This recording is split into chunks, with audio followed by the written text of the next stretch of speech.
Eh bien, voici enfin revenu le moment où je relance ma chaîne. Donc, Flavcha, voilà, c'était le pseudo que j'avais avant sur l'ancienne chaîne. Ça va être encore une fois consacré au voyage astro et sur le spirituel en général. Par contre, cette fois, plutôt que de faire comme si je voulais dispenser des cours, parce que c'était vraiment l'impression que j'avais, on va plutôt se concentrer sur le fait d'explorer quelque chose ensemble, sur ce qui a permis d'arriver au voyage astro. Sur la précédente chaîne, j'avais effectivement déjà parlé des méthodes directes et indirectes, et on reviendra dessus. Mais voilà, à ce moment-là, lors de la précédente chaîne, les voyages astro, même s'ils avaient lieu, me demandaient beaucoup d'énergie, j'abusais de beaucoup de techniques qui au final ne se montraient pas très efficaces sur le long terme, et de me permettaient de faire un voyage astral, euh, voilà, au prix de beaucoup d'efforts et de beaucoup d'énergie, et puis au prix de certaines parties de nuit blanche, ce qui n'est peut-être pas l'idéal. Alors que là, la méthode que j'utilise à présent, qui plutôt se dirige vers le non-agir, et juste sur l'intention et le non-agir, produit beaucoup plus de résultats et beaucoup plus de capacités spirituelles qui apparaissent. Donc, à partir de là, ce que je vais proposer, c'est que à partir de maintenant, la série d'audio qui va se faire, on va poser une question et avancer sur ce terrain et développer, d'un point de vue spirituel, tout ce que cette question peut nous apporter. Et il y a une chose qui me paraît hors de doute, c'est que le voyage astral a besoin non seulement de non-agir, mais aussi de calme, de tranquillité intérieure.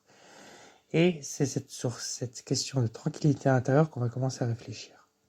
C'est quoi la tranquillité intérieure? C'est quoi le lâcher-prise? C'est quoi le non-agir? Qu'est-ce que l'intention? Et surtout de se rappeler que quel est l'état d'esprit finalement qui va permettre d'arriver à cette compréhension de cette part du spirituel que sont les voyages astro et tout ce qui y mène. Donc voilà, on va commencer par là. Avant tout, dans ce premier épisode, là je pense qu'on va essayer de faire en sorte que ça ne dure pas plus de 5 minutes pour ce premier épisode. On va rappeler ce qu'est le voyage astral et comment on y accède. Le voyage astral, c'est donc le voyage hors du corps, c'est-à-dire que l'esprit se détache du corps, relié de pas au corps spirituel et au corps physique par ce qu'on appelle une corde d'argent.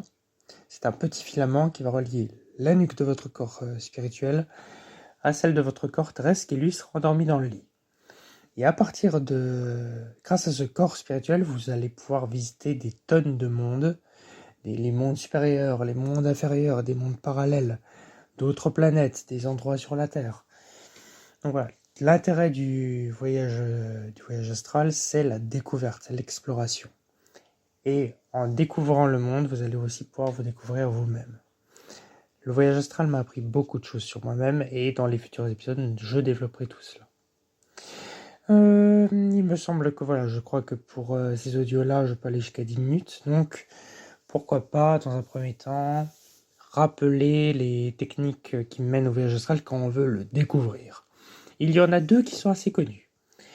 La première s'appelle la technique indirecte. En quoi ça consiste? Vous allez vous coucher. Tout simplement, vous faites votre nuit, 6 heures de sommeil. Voilà, on compte les montants, on dort. Oui, j'ai imité des ronflements, c'était tout à fait raté. Et quand vous avez fait votre nuit, il y a un moment dans la nuit où vous allez vous réveiller. Vous allez aux toilettes, vous buvez un coup, vous faites ce que vous avez à faire. Et quand vous allez retourner vous coucher, vous vous répétez que quand vous allez faire un nouveau réveil un peu plus tard, un second réveil dans la nuit, vous serez allongé, le corps immobile et les paupières closes. Et vous verrez que cette impulsion que vous êtes répétée, que vous avez ancrée en vous, se réalisera. Donc voilà, vous faites ça. Vous mettez cette intention lorsque vous êtes réveillé pendant 2-3 minutes.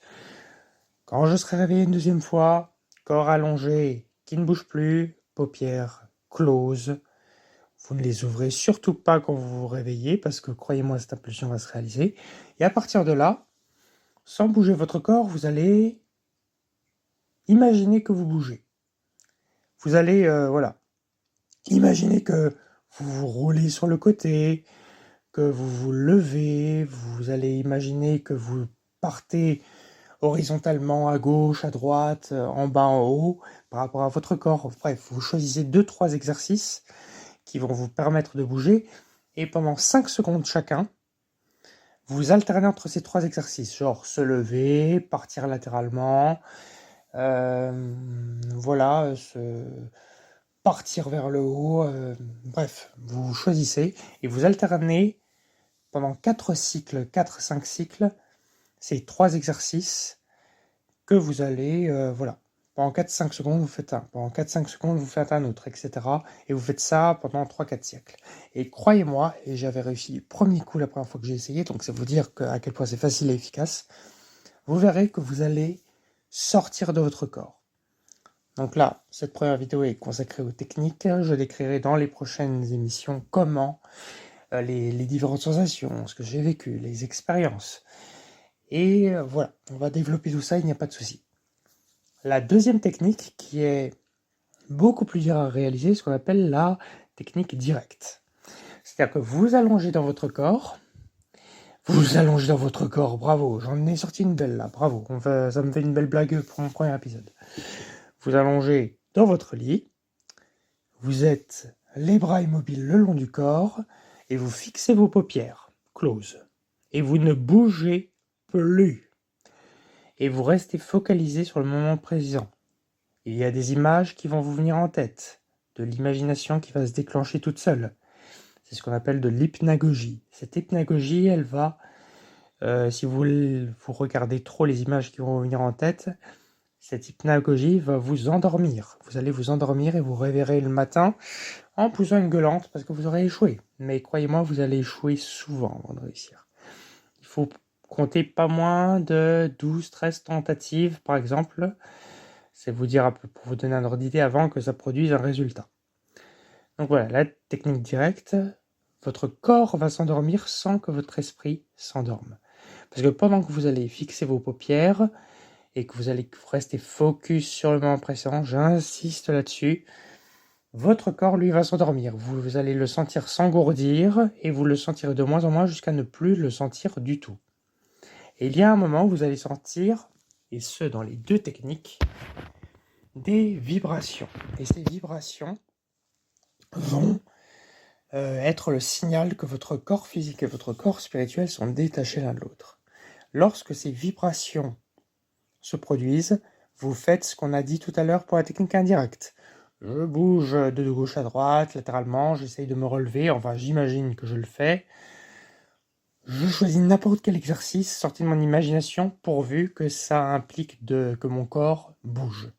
Mais attention, vous tentez d'imaginer que vous le faites, parce que votre corps spirituel va suivre ce que vous imaginez. Les mouvements de votre corps spirituel sont ceux que votre esprit lui dicte, donc imaginer suffit. Ces deux techniques que je viens de vous décrire suffiront dans un premier temps, parce qu'elles vont permettre de découvrir ce qu'est le voyage astral et d'expérimenter simplement. Donc, testez. Une fois que vous aurez testé et que vous aurez vécu au moins quelques secondes de sortie, votre vision du monde sera totalement chamboulée. Pour ces premiers audios, je crois que je n'ai droit qu'à 10 minutes, donc je vais malheureusement arrêter là le premier épisode.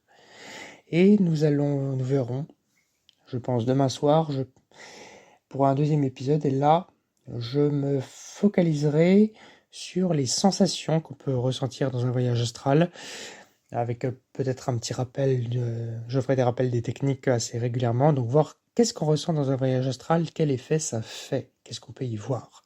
On va commencer à se focus là-dessus, en gardant en tête que notre objectif, cette discussion commune, à laquelle je vous invite dans les commentaires ne serviront qu'à une discussion sur le vécu de tout à chacun pour que tous nous puissions comprendre comment ça marche et progresser. Voilà, partons là-dessus. Et je vous dis à toutes pour le deuxième épisode dès que possible. Tchuss!